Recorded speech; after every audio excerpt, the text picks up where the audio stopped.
Welcome to the Viva la Mami podcast. I am your host, Jessica Cuevas. I am a mother of two on a mission to help redefine the meaning of motherhood as a modern Latina mom. Motherhood can be a complex journey, interwoven in two identities that often make us feel ni de aquí ni de allá. Viva la Mami is committed to providing you with knowledge, tools, and support to navigate the challenges and triumphs of motherhood as Latina moms. On the show, we'll be discussing culturally relevant topics that will help inform and empower you in whichever season you are in on your motherhood journey. We'll be joined by Latina moms, experts and professionals who can offer advice, practical tips, relatable stories, and honest conversations. So bring your cafecito as I invite you to be a part of this space as we create comunidad about the exciting and challenging parts of being a mommy. Ahora, vámonos. Did you know that domestic violence is the leading cause of injury in women in the United States? You may not have experienced this yourself or think that you don't have anyone in your life who is a victim of domestic violence, but it is a lot more common than you think. Domestic violence can show up in many different ways, and it often begins as verbal abuse. In this week's episode, we have a Viva la Mami Spotlight interview, and it is a privilege to have Lianne Torres, who is a personal development coach and podcast host of Watch Us Thrive, a personal development podcast where listeners can reconnect with their inner magic. As a survivor and advocate for domestic violence, she created her platform to be a safe space where people share their life experiences of turning pain into power and trauma into triumph. She recently launched her private one-on-one coaching program where she helps single women who've experienced toxic and or abusive relationships pick up the pieces and come back stronger than ever. Lianne is passionate about helping listeners and clients heal from their own traumas by candidly sharing her own and the stories of others. Watch Us Thrive is a safe space that highlights tough and taboo conversations and is dedicated to being a resource for the voiceless. You can listen to her weekly episodes of the show, which are available on all major streaming platforms every Tuesday at 5 a.m. Eastern Time. It was an honor to have Lianne in my conversation with her. And just to give you a little trigger warning here, this episode does talk about domestic abuse and a story about a domestic violence survivor. And so for those of you who haven't healed yet or who are in the process of healing, I just wanted to give this trigger warning. But I do feel that this story is worth telling, and just how much Lianne has overcome since that toxic relationship. I also want to let you know that if you need any help or if you don't know where to go to, there is a domestic violence hotline, which is 1-800-799-7233. There is English and Spanish interpreters available at your service, so know that you are not alone. Now, here is my conversation on this VLM Spotlight episode with Lianne Torres. Hola, hola, Lianne. How are you? I'm good. Thank you so much for the invite. I'm really excited to be here.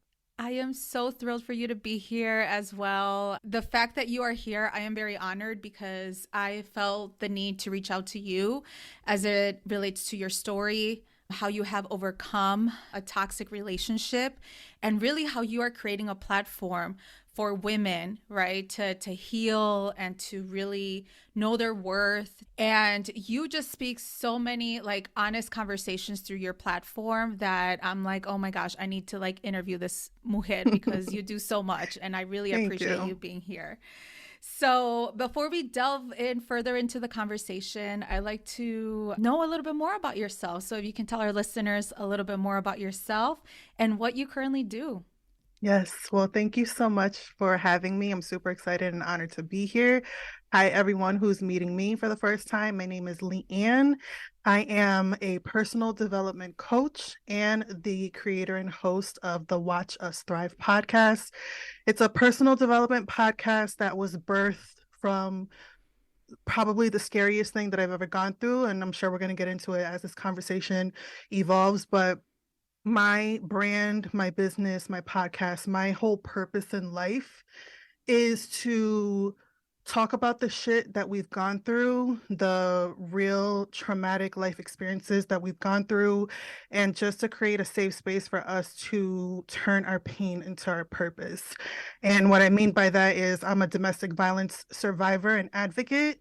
That happened a little over 2 years ago, where my life was almost taken from me by the hands of someone who I thought was my forever. And after doing a lot of healing, a lot of work, a lot of self reflection, I decided to speak up and start sharing my story. And that's how my platform was born. It was really started off with me just talking about what I've been through. And it has now since turned into this beautiful place where people come on to share their own stories and life experiences of, turning their trauma into their superpower. And I think for us, we all have some sort of story to tell, whatever it is that we've gone through in life. And I really just want to create this safe space where people can feel seen and, most importantly, heard. Because when we're going through whatever traumas that we're going through, we tend to feel alone, we feel isolated, we feel like we're the only ones going through it. And I didn't realize until I started speaking up and talking about what I went through that I wasn't alone. Isn't it powerful, the aspect of like storytelling, right? Like talking about yourself and how much of an impact you can bring and make to people, and making them feel like they are not alone. Yeah. And I really love how, you're utilizing this platform to just make courageous conversations, and there's just so much vulnerability among your guests and also yourself. You mentioned this a lot in your platform on social media, and the fact that you are a mom too, right? And so when you're really thinking about that identity as a mom, raising a child, and with you overcoming not just this evolving identity as a mom, how do you also evolve as a person through your own relationships, right? Yeah. And so, can you tell our listeners about your story and what your intention is now as a community builder to help people thrive from their past experiences and overcoming abusive relationships? So I do want to put a trigger warning for anyone who's listening.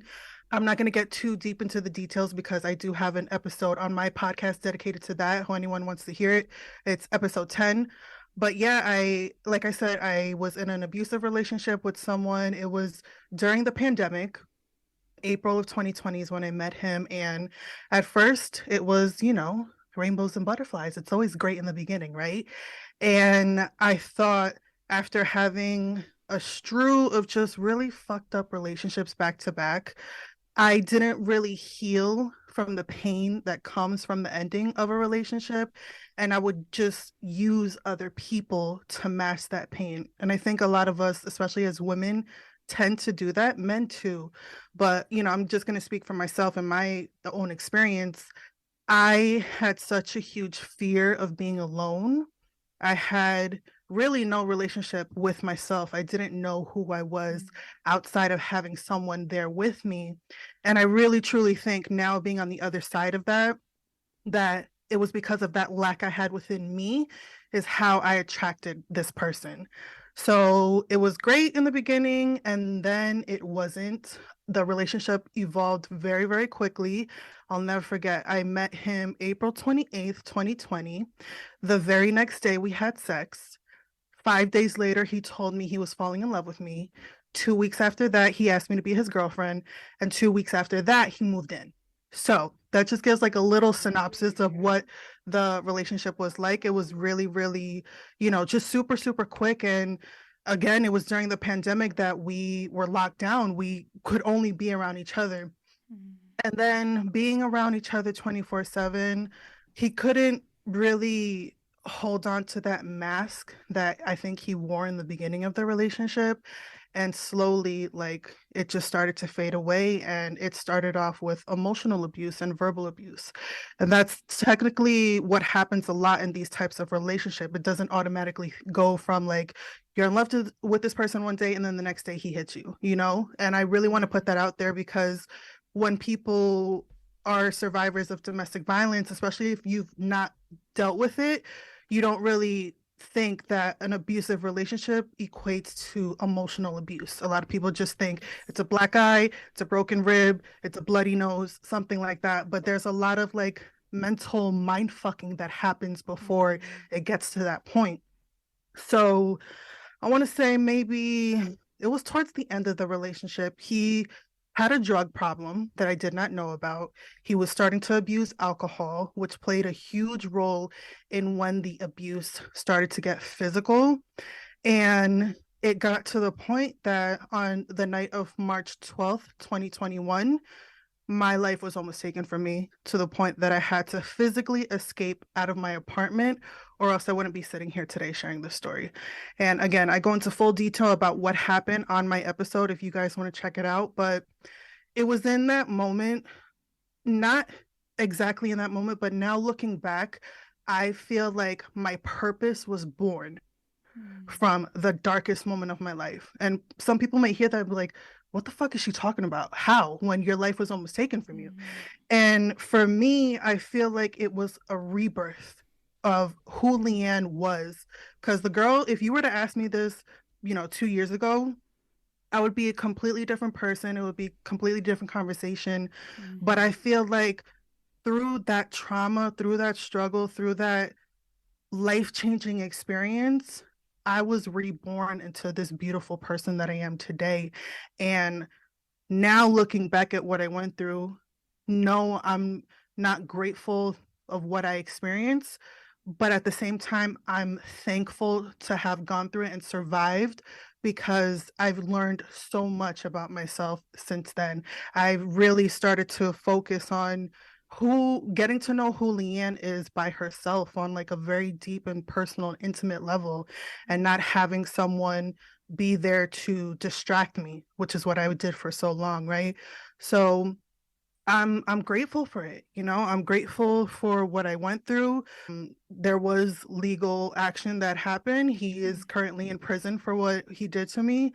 But yeah, that's just a little bit about what I went through. And from that, again, I began my podcast. I want to say almost a year. I started it in January of 2022 after, working with life coaches and therapy and all of that. And I felt like I survived this for a reason. I have like a duty, like there's a purpose in me that I can't keep this to myself. I Mm, have to talk about it. And when I started talking about it, especially online, not only people that I knew in my personal life, but strangers on the internet really resonated with my story. And that blew my mind because I didn't grow up in a home where there was violence. I didn't know anyone in, my circle who was in these types of relationships. I was very naive when it came mm, to that. And then to have found myself in it, I was just like, oh my God, I'm probably the only one who's going through this. But I realized when I started talking about it, this shit happens so much more than we yeah, realize, but we don't talk about it. right, So that's right, a little bit about what I went through. right. Thank you so much for sharing this because I think that even though it was a shitty experience that I'm sure you don't wish upon anyone, I don't wish upon anyone, like, I think it's very important the power of storytelling and being vulnerable, talking about our lived experiences, because some other people can relate and it can empower them to then tell their stories. Yep. And especially when it comes to our Latino community, right? Like we often don't talk about this. We Nope. hear it through the grapevine, ¿verdad? Ah, pues, the mujer, el hombre no le está tratando bien, or, like Hmm. all of these things. But we really don't know what actually goes behind closed doors. And Yep. it takes like courageous people like you to talk about your experience. And I really appreciate you sharing that it's not just physical abuse. And that's Hmm. something, and it's always a constant reminder, for victims of abuse that there are different levels, that there are Hmm. different types, which I'm glad that you mentioned. I don't know if you want Absolutely. to provide what those different types of abuse are, but that way Yeah. our listeners Yeah, can absolutely. know. So for me, how it started off was there was a lot of lying, there was a lot of cheating, and I had someone on my podcast actually who was also a survivor of domestic violence, and she told me on the episode that cheating is abuse. And I was like, oh my God, you're right. Cheating is a Mm-hmm. form of Mm-hmm. emotional abuse. And that's something that happened a lot. There was a lot of manipulation, there was a lot of gaslighting, there was love bombing, which are, a lot of like popular words nowadays that's very trendy. But in these types of relationships, it definitely does happen. Like, I remember when I would confront him, he would turn it around and like pin it on me, like I was the problem, to the point that I was like, oh my God, maybe I am making it up. There was emotional abuse, there was isolation, I didn't tell anyone what was going on. That's another thing that a lot Mm-hmm. of us experience because I was very ashamed and I was very embarrassed. And again, like I said before, I didn't know anyone in my circle who dealt with that. I didn't see that growing up. And it wasn't until I almost died when I first spoke up and let someone know that this is what's going on. And that's when the healing started. But yeah, I thought it was the best relationship that I was ever in because he was so good at hiding a Mm-hmm. lot of his life. Like, there was a lot of things that came to light afterwards that I didn't even know was him, and it was so scary to think like I really didn't know this person. Again, like I said in the beginning, how it evolved very quickly. And I don't think, like looking back, I don't think I was really in love with him. I think I was infatuated with him. I was obsessed with him. I was just yearning to have someone in my life, and I was just going to attach to anything that came my way. And I ignored a lot of the red flags that I saw in the beginning, but I chose to ignore my intuition. Mm-hmm. And I think that's something that a lot of us as women, we tend to do when we're in these types of relationships. Like, you know better. Like, when something doesn't feel right. And what I have learned through this experience is to never ignore that gut feeling. Because there was moments during the relationship towards the end of it that there would be every single morning I would wake up nauseous and anxious and like something was off. And this was before like it got physically abusive. But like I was always constantly on edge. Like, there was just always this like gnawing feeling of like something isn't right. And that was my body telling me like, sis, this ain't it. You know what I mean? And I think for me, I'm a very stubborn type of person. Can be hard headed. Well, the old Lianne now has done a lot of growth and healing, but you know, I just chose to ignore it. And I think we we need to take some sort of accountability in what we tolerate in these types of relationships. Like I said before, not that I'm glad that it happened or I was asking for it or I deserved it, absolutely not. But I did play a part in the suffering that I was going through because I kept ignoring that intuition, that gut feeling. So I really want to drive that point home that, like, for my women especially, we have that female intuition. We have that voice in the back of our head. We have that feeling in the pit of our stomach, when your heart is fluttering. Like, if that is coming up, whether it's at work, whether it's with your partner, whether it's with that friend, that toxic fucking friendship that we tend to hold on to, like, I really want y'all to listen to that feeling and go deep and ask yourself, like, why is this coming up? Like, explore it, ask yourself these questions. And sometimes it takes for you to cut off that relationship or get that new job or whatever it is that you got to do. But that gut feeling, so important and something that I've really embraced on my healing journey. Thank you so much for that, and to give perspective, right? That it is almost all interconnected with how we feel, and we need to know these feelings and acknowledge them. And I love that accountability piece that you mentioned. Like, we almost have to hold ourselves responsible for Mm-hmm. what we're going through and how we can overcome those situations, because no one else will, right? Like, all of us have that power and that privilege, if you will, to just like say it because we can't articulate ourselves, we can't express ourselves, we can't say it to someone and Yep. someone's safe, and kind of thinking about that really. And we sort of mentioned this, that the Latinx culture, there's already these cultural expectations that women often are very silenced, right? We don't share much. Even if we're loud and obnoxious, we still don't really express like our lived experiences or really share what we feel, right? And so when it comes to either experiencing or overcoming an abusive relationship, why do you think that Latinas, for the most part, don't reach out, or, they keep it to themselves until it becomes an escalating moment? And unfortunately, there's still some that still continue on, right? Mm-hmm. And again, it doesn't have to be physical, it can be emotional, mental abuse. And so, what would you say to that? I think it's because I'm going to just speak for me and my own experience and, of other people who've come on my podcast and I've asked that question too. Like, a lot of the times it's because of how we were brought up, how we were raised, right? Especially in our community, especially in communities of color, we Mm-hmm. are taught to be seen and not heard. We're taught to, if you're at a family party and there's some drama that's going on at home, you're not going to speak on it. You got to put on that brave face and you got to pretend like shit is sweet, and that's definitely something that happened in my childhood.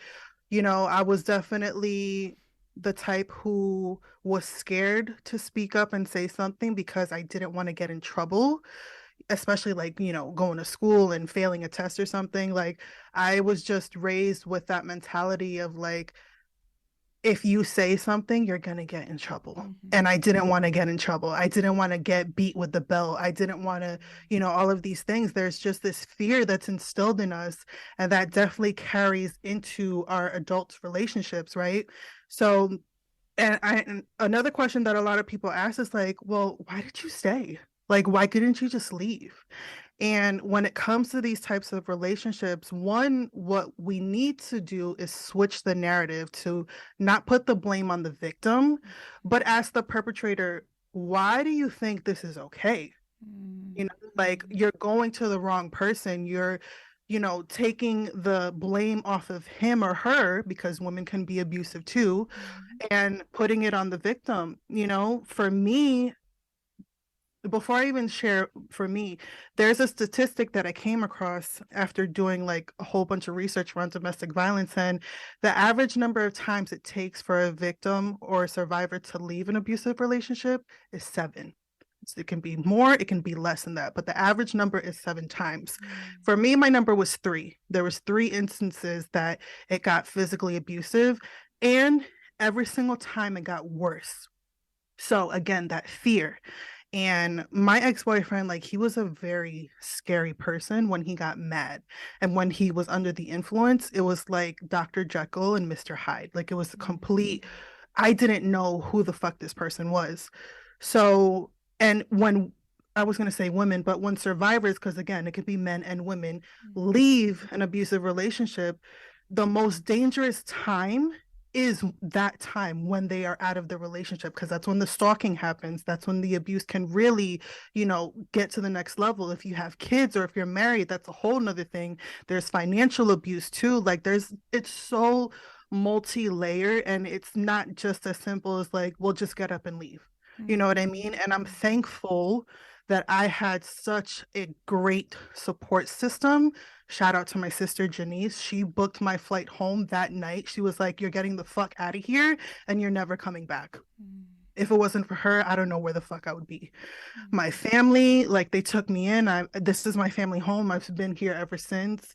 My close friends, like, I had such a beautiful support system, and a lot of people don't have that. So I think it's important for us, when you're in these types of relationships, to, lean in on the people who are there, lean in on people who can support you, let someone know what's going on. I think it's so important for us to talk about what's going on, even if it's just one person. It doesn't need to be on this grand scale of like starting a podcast and talking about what you went through, right? Like, I think it's so important for us to just talk about what we're going through and not let, you know, the generational trauma that we've experienced continue to carry on in our adult lives. Like we have to be the ones to break the cycle and change the narrative. And, you start that off by speaking up. When it comes to people who do or are experiencing feeling stuck in a toxic relationship, like what would your advice be right now? Hmm. Like, what would you tell them? I think you already know, you already answered that own question. If you got that feeling that like this ain't right, again, it's back to that intuition. Like Mm-hmm. if you feel like this person is draining my energy, like I'm just not happy, like listen to that feeling because it's coming up for a reason. And yes, it's scary. Yes, it's like, oh my God, but I have to start over again. That's the Mm-hmm. mentality that I had, not in this relationship, because it was very short. We were only together for 10 months, but it felt like a fucking decade. But the Mm-hmm. relationship before that, I was in an on and off again 8.5 year relationship. And it did get abusive at times, more so emotionally, but there were some instances of physical abuse. But I stayed because I was loyal to time. I stayed because my daughter had a relationship with this person and looked to him as her dad. I stayed Mm-hmm. because my family knew him. We had mutual friends. Like, we've been together for so long. So I don't want to start over. And I was loyal to this person who really didn't give a fuck about me, and I was giving my all and wasn't getting that in return. So, I think what you need to do is one, acknowledge the feeling because it's coming up for a Mm-hmm. reason. And then two, start formulating some sort of plan to exit. It doesn't need to be this, you know, crazy thing like me escaping at 2 o'clock in the morning, half naked, going to my best friend's apartment. It doesn't need to be that. Like it could be little nuggets here and there, like open up a bank account and start putting, some money to the side, or tell a friend what's going on and be like, hey, I need you to help me create this plan. Like, I think it's so important for us, again, I'm going to just keep saying it, like we need to speak up and we don't need to continue to suffer in silence, because when we stay quiet, you are continuing to let that person have power and control over you, to the Yes. point that, I mean, we see it all the time. There's so many cases where these victims succumb to the abuse and they're not able to leave. They leave this earth in such a horrible way because no one knew what was going on, or it was too late, you know? And I mean, like the justice system, that's a whole nother fucking conversation for another day.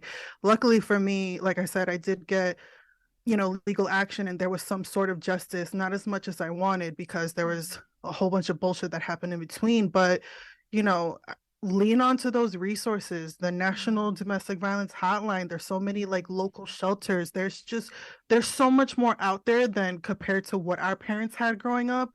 And I think it's really important for us to, take our power back. Like you are a Yes. person, you have a voice, you're here for a reason, and you don't need to continue tolerating this bullshit.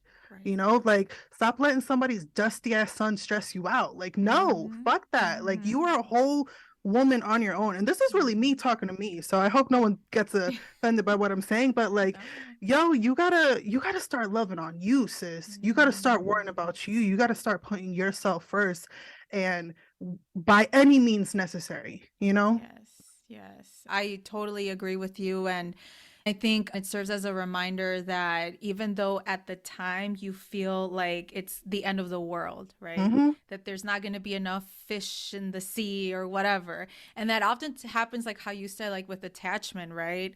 Like you want to live this perfect world the way that you perceive it from others, but you never know what happens behind closed doors. Mm.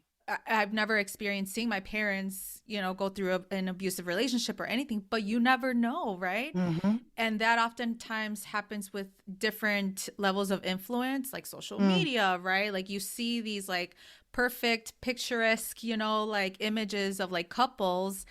And again, like how you say, like it all falls back to speaking your truth Mm. and putting it all out there. Another thing that we, especially as women, need to stop focusing on is potential. Mm. And that's something that in my last relationship, like I was like, oh, if I love him a little bit more, or if I do this and, do for him and just focus on who he could be and was ignoring the person who was right in front of me, the relationship would have ended way long ago. And I think for me, deliberately not dating, like I've been single, I have not been dating, I've been celibate Yeah. since since March 12th, 2021. So your girl is out here like not distracted at all, right? Yes. Really focusing on the relationship that I have with myself. And I think that's important for us to do too, like to take that time in between. Mm-hmm. That I didn't do before. Again, I like just hopped from one person to another to mask that pain that I didn't want to feel. But it took for me to almost lose my life for me to really wake the fuck up and then realize and look like, damn, there was a lot of shit about him that I just ignored, or I thought I could fix him or I could change him. No, Mm-mm. sis, the only Mm-mm. person that you can change at the end of the day is yourself. Mm-hmm. That's it. Period. Point blank. What's that saying? Like, you could bring the horse to the water, but you can't make it drink. Yep. Like, that's it. Like, just focus on you and stop, like, oh, he could be this great person. No, sis, you got to Mm-hmm. take him for what he is and believe him or her, because again, women can be toxic too. I was Mm-hmm. definitely toxic. Believe them the first time. And when they say that they're going to change and, oh, I'm not going to do this again, I'm not going to hit you again, it's bullshit. They're going to do Mm-hmm. it again and it's going to get worse. I can guarantee you that. Right. You can't fix their issues and problems. No. You can't. So, on your podcast, Watch Us Thrive, it covers a variety of topics that are often like taboo. And you want to normalize it a little bit more and really having raw, honest conversations. And so, how can we as a community, as Latinos, start to normalize various taboo topics like domestic violence? How can we empower each other through storytelling? By speaking up, by doing what we're doing right now. I really think that we in this generation, we are starting to shift the narrative around Mm, keeping shit quiet. And when I started talking about what I went through, like I said before, the feedback that I was getting was like, it blew my mind. There was people like overseas, like Australia, the United Kingdom, like Africa, like people were reaching out to me in my DMs and be like, "Oh my God, me too." And I was like, "Are you serious?" Because when I was in this relationship, I felt so alone. I felt like no one could understand me. And it wasn't until I decided I'm not going to continue to suffer in silence. I'm going to speak up. I mean, and look, that's how me and you are sitting here right now having this yeah. conversation, right? So I think, like you said, there's such power in storytelling, there's such power and healing in community.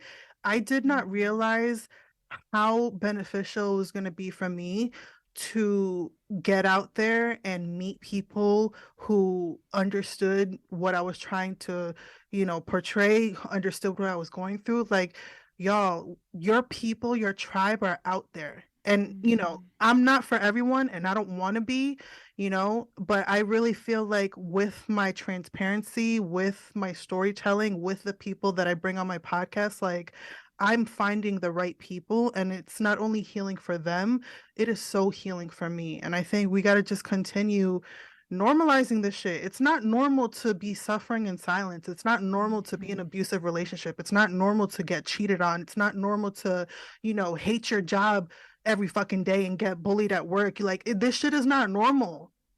And if mhm, we continue to not talk about it, we're just going to continue this perpetual cycle of fucking abuse. mhm, No, fuck that. Absolutely not. I'm done keeping quiet. I'm done walking on eggshells. I'm done trying to make other people feel comfortable mhm. because for whatever fucking reason, like, no, absolutely not. I know who the fuck I am and I'm taking my power back and I'm taking that power and control away from him and bringing it back into me. Yes. Oh, I'm like clapping here.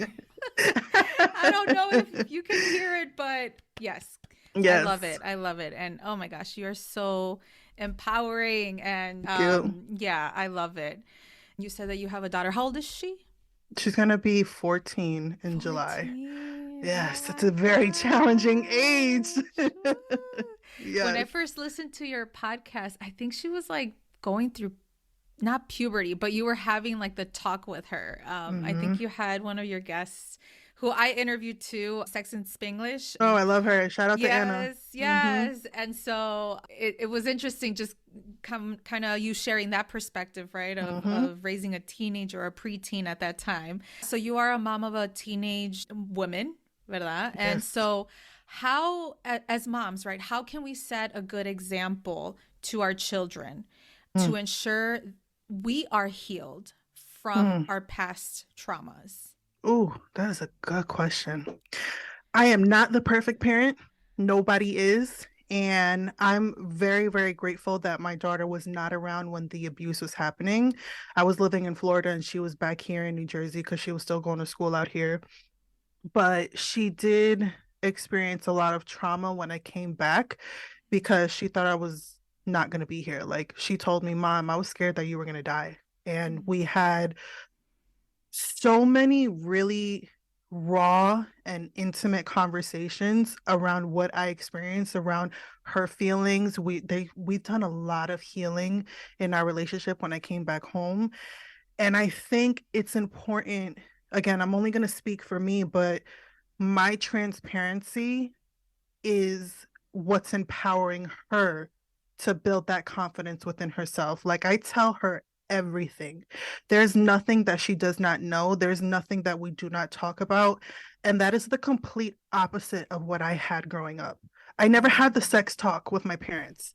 I never had any like really intimate conversations with my parents growing up. Later on, now in my 30s, yeah, we have.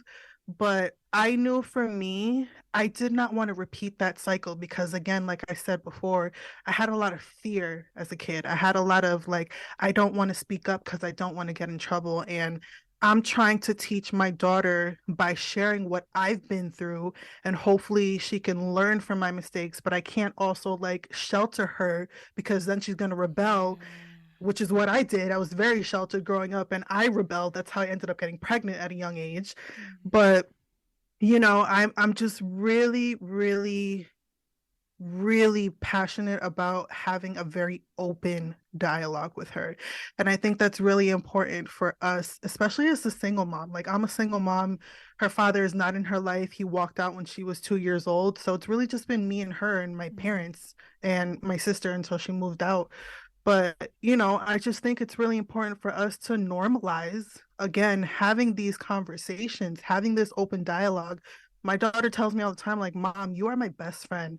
Like, I feel safe with you. I feel like I can tell you any and everything. She, she tells me everything. And I love it so much because, like I said, I didn't have that growing up. And yeah. I just want her to be able to feel empowered within herself and just to look at me with everything that I've gone through and who I'm turning into and be proud. Mm, So, oh man, yeah. Yeah, that's beautiful awesome. thing. It's a beautiful Yeah. thing, but it hasn't been easy. It hasn't been easy. And Yeah. she was in therapy. I was in therapy. I definitely recommend Mm, professional help, especially when it comes to dealing with trauma and abuse. Like that was definitely a huge thing for me and her. But just this open dialogue, it's so important. It's so important. We don't need to continue keeping shit quiet or like, what happens at home stays at home. No, fuck that. no, We're going to talk no. about it. We're going to talk about Right. it. We're going to rip that band-aid off. Right. And you are already bringing awareness too. If Yeah. she ever were to be in a relationship where, she can feel empowered, right, to end it, she Hmm. doesn't have to continue on being in a relationship just Yeah. because she's trying to put a band-aid on something that, perhaps is missing. She told me And that the other day. She was like, Mom, like last year she was having like a whole bunch of these boy crushes because she's 14, your hormones are raging and like hormonal. exactly, right? And then she was just like, you know what, Mom, like right now I just want to focus on me. Like I don't want to have a Mm, boyfriend. I don't want to talk to anyone. Like I just want to hang out with my friends. I want to hang out with you and just enjoy my life. And I'm like, yes. yes, like yes, queen. And I just think that's so beautiful for a 13-year-old to have that mentality because I didn't think that way growing up. Yeah. I started dating when I was 14. I know. I remember I was so desperate to have a boyfriend when I was Oh 11. my Like, God. why? Right. Why? Like, I just why? got my They are period. But stressful, right? yeah, yeah. Yes. And I'm like, no. Oh my goodness. But yeah, no, that's a good thing that you're a model. Like you're modeling the way for her, and Yeah. that is great, and keeping an open Thank you. relationship. Yeah. Mm-hmm. Well, speaking of motherhood, I often ask my guests some motherhood questions. And Yeah. so the first question is, what still surprises you about being a mommy? That I am one. I swear to you, there's some times where I'm just laying in a bed and I'm like, yo, I'm really a mom. Like that's crazy to me because I was always the type of girl like in high school. I remember saying to my friends, I'm never having a kid. I fucking hate kids. Like that ain't me. I'm gonna be single and live my best life. And then I got pregnant at 19. So, I just think it's crazy to me that I'm definitely a mom, but I would not change it for the world because I changed so much Mm, becoming a mother, and like I said before, I'm not perfect. I'm highly flawed. There's a lot of things about me that I still need to work on, but becoming a mother completely changed my life in a way that I don't think I was really prepared for, but I'm really, really grateful for it. yeah, yeah, absolutely. Oh, that's wonderful. What is one tip of advice you have for Latina mommies specifically? Mm. Talk to your kids, man. Have that Mm, open dialogue. Like, I'm telling you, the fact that me and my daughter are able to have like that's my sis, like for real, like that is my homie, that is my broke best friend who like I do everything with. She went to Canada with my sister a couple weeks ago, and oh, it was a short trip, but like the second day that she wasn't here, I was like, yo, I'm bored. Like, what am I gonna do with my life? Like, she's not here. And she was like, Mom, go out, go to lunch, go on a date. I'm like, well, you're not here. You know what I mean? And I yeah. think it's so beautiful that we have that relationship, but I think it's just important for us to just talk. Just, Mhm. be open, be raw, be vulnerable, cry together, Yes. laugh together, apologize after you fight. Like, I just think it's important for us to shift the narrative of what we had growing up. Yeah, like our moms often mask themselves too. They were these super moms and they can Yeah. do it all. They can cook, bathe us, like all of these things. Mm-hmm. And I would never hear my mom complain. And Mm, now, as a new mom myself, like I have a 2-year-old and I'm currently pregnant. Like I mm, remember the first year I was like, oh, I need to be at this level of perfection. And yep. it's like, nah, like No. Mm-mm. it's That's how okay you to be burn out real quick. imperfect. Yes. Exactly. Yes. Exactly. Yeah. It's so important for us to be vulnerable. The other day, I was so burnt out because I was just doing a lot. My daughter walks in and I just like bursted out crying. And I wasn't ashamed of that. I wasn't like, oh my Mm, God, no, she can't see me like this. Like, no, like we don't have to put on this, superwoman and feel like we got to do all these things. And then we lose ourselves in the process as moms, as wives, as, relationships at work. Like we're just doing, doing, doing. And we forget who the fuck we are. Like it's okay mm, to put down the mask. Like it's okay to lay down and take a nap in the middle of the day, and not feel guilty about that. So vulnerability can be your superpower, as oh, scary as it is. yes. Final question for you. What is your meaning of madrehood? I think community. That's the first word Oh, that popped up in my yeah. head. Like just being around people who understand you, people who get you, people who understood the assignment. Like for me, motherhood isn't just like a relationship with your daughter, it's just like the relationship with the people that you love. Mm, It's just like I'm so grateful for the people that I've been able to connect with after going through something so dark. And I just think that we just need to love each other a little more and just find our people because, like I said before, they are out there for you, y'all. You gotta just search for them. So, oh, yes. that's the first thing that came to my mind. Like Yeah. my people, my homies. Yeah. Community. Yeah, because it makes Yes, you a better person and ultimately a better absolutely. mom. Yeah. And well, Leanne, where can people follow you? Yes, absolutely. So I'm primarily on Instagram. That is my home base. I'm always going live every Monday. I'm always on the stories. So follow me at Watch Us Thrive. I'm also on YouTube where you can watch season 2 of my episodes under the same handle, Watch Us Thrive. I'm on TikTok and Facebook and LinkedIn, but primarily I'm on Instagram, and you can check out my website, wutpodcast.com. I have a blog section, I have my podcast section, I have my coaching section, where if you are interested in working one-on-one with me for 3 months, like I said, I'm a personal development coach and I am taking on clients. So book a free discovery call. There's no commitment. You can just book a 45-minute call. We talk about your pain points and create an action plan together. And most importantly, my podcast. Please, y'all, check it out. It's vibes on top of vibes. Love your podcast. Thank you. I love it. Yes. Yes. So you can listen anywhere, Apple, Spotify, Google. If you listen on Apple, please leave a rating and review. That helps us podcasters grow. And yeah, every Tuesday, 5 a.m. Eastern Standard Time, a new episode drops. So check your girl out. Yes. Thank you so much, Lianne. I'll make sure to share this in the show notes, especially episode 10 of your podcast, Yes.